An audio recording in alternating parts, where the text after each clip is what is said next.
What in the world is going on? Did you forget to pay the electric bill? We got a small city going on here. Hey. You're missing some food cooking stuff. So, we got this fabulous little generator from Efferden.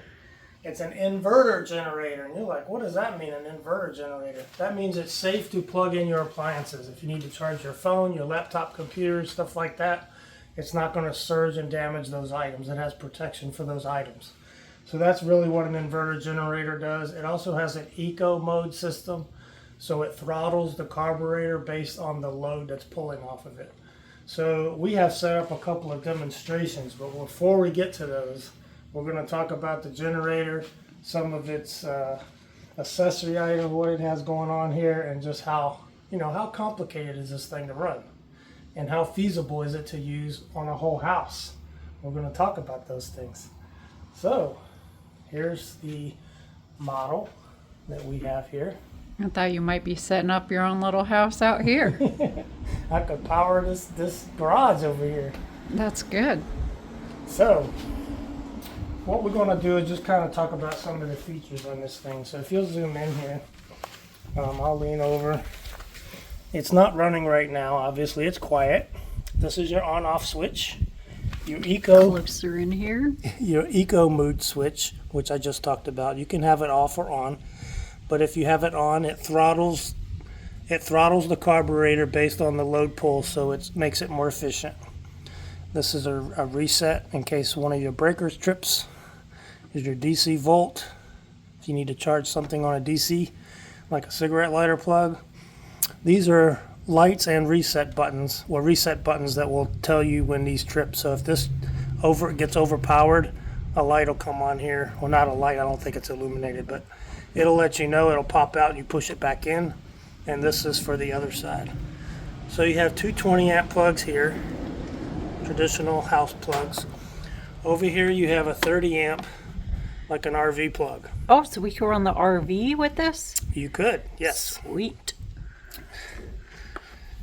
So I have a special cable that's coming for this plug. If you look down underneath here, this is your oil dipstick and the port where you would put the oil in. It holds a little over half a quart, so it's not a lot. And this is your drain plug. Now, one thing I would probably modify here is it's nice that you can get to this right out front, but it is going to make a mess on this little metal bracing here. It's going to drip right out on here. But you might be able to catch it in some kind of fabricated funnel kind of way. Oh, so it's like an old Jeep. Yeah. And it had a couple of brackets on here, orange brackets. You have to take them off because they sit on these rubber isolators here. So when it's running, it'll vibrate on these isolators. So you remove those. Those are just for packing. There's two of them. I've already taken them off this unit. Comes in a nice color. I mean, go Tennessee Vols, right?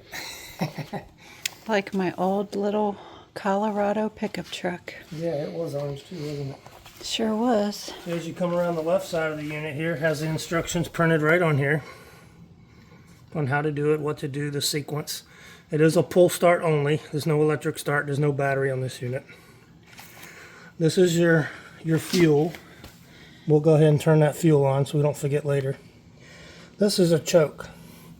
Now, it started without the choke, but if you need to choke it on a cooler morning, you can push it over to choke. This sign is wrong. It's in the wrong order. Choke is over here and on is over here. Oh. So this is backwards. Gonna have to whip out the label maker. Yeah, so it's backwards here too. I guess they haven't changed that. Get it together. But that's not a big deal. I mean, you notice right away that that's what's going on. This is the air breather. You just unscrew this thumb screw and you can change or clean your air filter cartridge. As you come around the back, I just want to show a few more things on this unit. Here's your exhaust. So this here is going to be hot and it blows out this way. So when you're using this, you don't want to use it indoors. You want to make sure it's blowing away from anything that could catch fire. This is like part of the muffler system. This all get hot. Here's your little carburetor. So come on around some more. There's not really much on this side. except I don't know if you can get under there enough, but your inverter is up here on top. And there's a little space between there and the engine. And that's good because you don't want to overheat these inverters. It needs to have space to cool. Can't really see Yeah, it's okay. There's nothing to see there really. I'm just letting you know it's there. And then on top, up on top, it has a little float gauge. Now I didn't fill this up. I just put enough gas in it to do my demonstration here. But there's a screen filter in there for your fuel. It uses regular gas. Nothing special there. And it has a very easy recoil. I know you could start it. I could start it. Pretty easy pull generator to start. That's really about it. It's 4.4 kilowatts at max power. Sustained power, it puts out about 3.4 kilowatts, which is roughly about 30 amps of power, give or take. How much runtime can you get on a tank? I don't know. I haven't tested that. Okay. That might be in the book. I didn't look at that, but it holds 2.3 gallons. If I had to guess, I would say that might run 4 hours, and I'm guessing. Looks like we've got a new friend already over here. Yeah. He wants to check out your new toy. Hello. Yeah. So without further ado, what we did is we set up a fan that doesn't draw much power, and then we set up an air conditioning unit. It's so hot out. You're gonna be running these out. So this will draw about this. A window air conditioning unit can draw anywhere between 3.5 amps and 15 amps. Typically, it's toward the higher end when it first starts up, and then once it sustains power, it's been on for a little while, it'll come back down to the lower rating. And that's with refrigerators, any power hungry device, anything that heats up, anything with a condenser or compressor on it's going to draw some power. I know this is a good thing to have in case you lose your electric so you can stay cool and keep your refrigerator running. Those are usually the two important things, as well as you're probably going to want to charge your phone. Right. And so the main thing that we want to save here is the food in the refrigerator. And if it were hot, you'd want to run at least one of your air conditioners. And since we have a portable floor unit in there, we could plug that in. That would be similar to what this draws. And then you could also plug your refrigerator in. So And this save your food. also would probably be pretty useful for camping trips. Yes. It is very portable. You can lift it. It weighs about 50 pounds. That's the thing I noticed. Now, when we moved into this house, the previous owner left a generator here, which I don't even know if that thing works. I'm not But sure either. it's at least twice the size of that thing.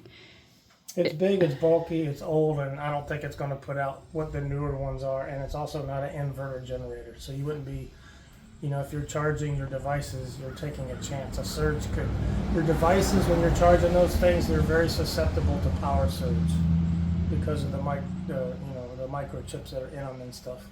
So now you can get rid of that old one. Yeah. So are we ready to start this up? 'Cause Yeah. We want to see how loud it is too. It's about I'm 70 interested to see that. It's roughly about 73 to 80 decibels, depending on your draw. Now, it will throttle down, and I'll demonstrate that, but it's not going to be as quiet as an enclosed generator. Like the suitcase generators that are pretty popular. Like that we those ones used to you have. had? Yes. Those are quieter. But this one allows for more cooling. So being an inverter generator, you're getting air, to it. So I think that's a little better. It's an open case generator, so it's going to be a little louder. But typically these are running outside on a porch or next to your barn or next to your house, so you don't really hear them. Now you could do what the military did. They had bigger generators, of course, but they would build sandbags and build a wall around the generator to shield the noise of the generator and direct it away from people, because those generators got really loud. They were big generators, like 60 kW generators. But we're not dealing with that here. So what we do first to start it is I'll start it on choke. I've already had it running, so it may start off choke. So we'll try that. We got the fuel on, and then we just turn the switch on. and then you give it a pull. Let's see what you got.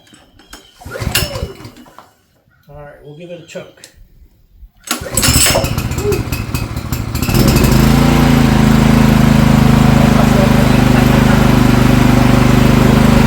I see the fan came on.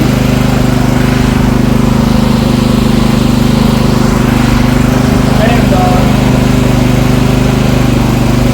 Yeah. What I'll do is turn the fan off.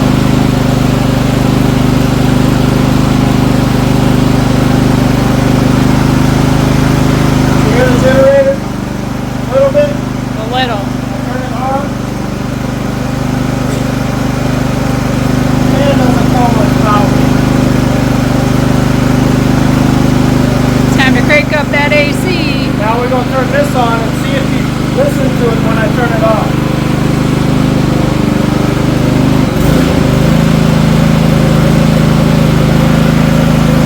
It's on. You can feel that to verify. Now the generator, you heard it kind of Sounds like a mower. yeah, then it ramps up. I think it actually gets a little higher and smoother running with a load on it. It's actually better to run your generators with a little load on it than to run them with no load on it. That's not really good for them. It's not good to overload them either. So about 60-70% load is optimum for the generator. But So this you is want to actually- get loaded. yeah, this is actually a good load for the generator. Probably about 50% right now.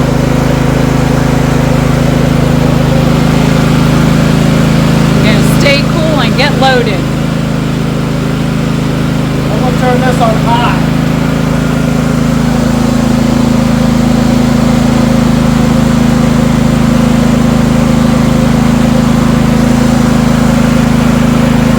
Okay, it's cooling. It's definitely working. I'm going to turn it off and listen to the generator adjust. Here it kind of come down. Just took the load off of it.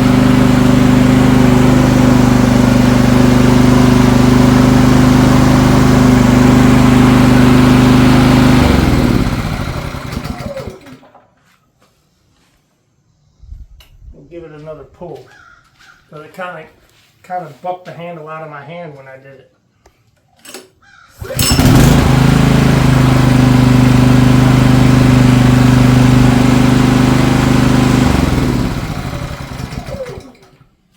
Well, it looks like it was an easy start. Yeah, I definitely like the generator.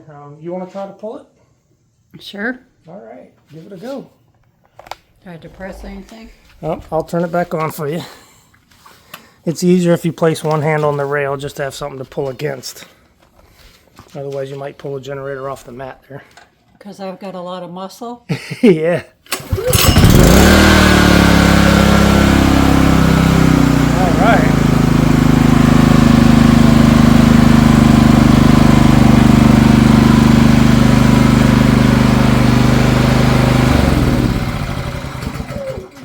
Pretty easy. I like that. There's nothing worse than cranking a motor, especially when it's hot out.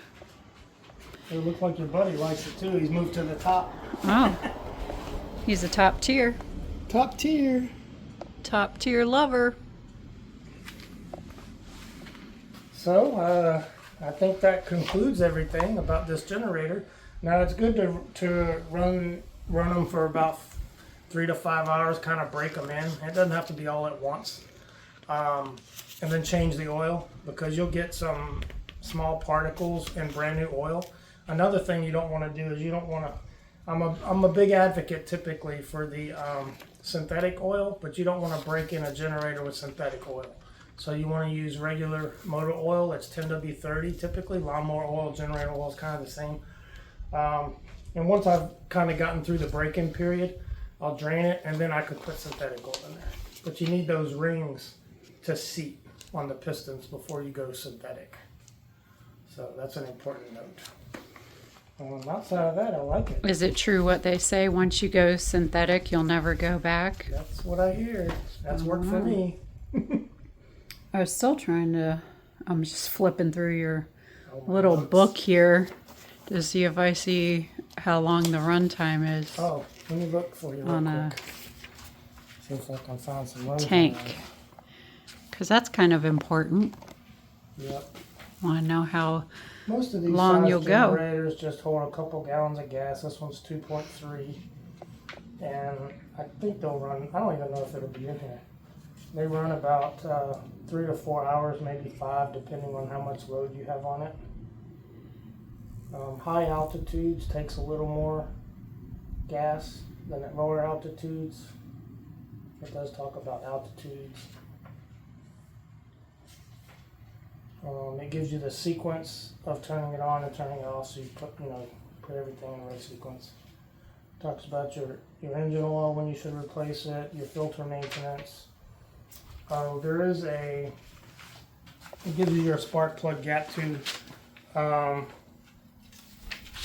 There is a grounding plug here too, so you should be having this grounded when you're using it. So you wouldn't run a cable from here, usually copper wire, and run it to ground. Put a grounding rod in the ground and tie it off. I didn't know that. That's so you won't get shocked. But we didn't do it in this demonstration, but yes, that's a safety thing. I never knew that. You should have it grounded. Yep. Well, I'll look through my notes and see if I see anything, and if so, you can throw it in here in the video, because it's always good to know how long approximately you might get out of it. Yeah. And also, if anybody's interested in checking it out further, of course, I'll throw that link in the description. Sure will. And this is Efferdin. I wrote it up there if you can read it. Efferdin. If I'm saying that right. It could be Efferdin. It could kinda be sounds German. Eferdin. It could be. So this is the model. And this is ample for running the major appliances in your house. Probably one air conditioner, one refrigerator, a couple lights, TVs, things like that don't take much power. That should be fan. sufficient to get you through. Yes, it's not a whole house generator. It's not designed for that. No. But this house doesn't have a whole lot more going on than that. I mean, I think the refrigerator is in the outside home AC unit, probably draws the most power. But of course, that will be turned off anyway, and you can't plug that in. So we would just be plugging in the portable unit. Looks like all you need out here now is a little refrigerator and a hot plate, and you'll be good to go. Oh, I need my big screen TV and my beer cooler. Oh, is this going to be your man My cave? man cave. Okay. All right. We'll see you guys soon.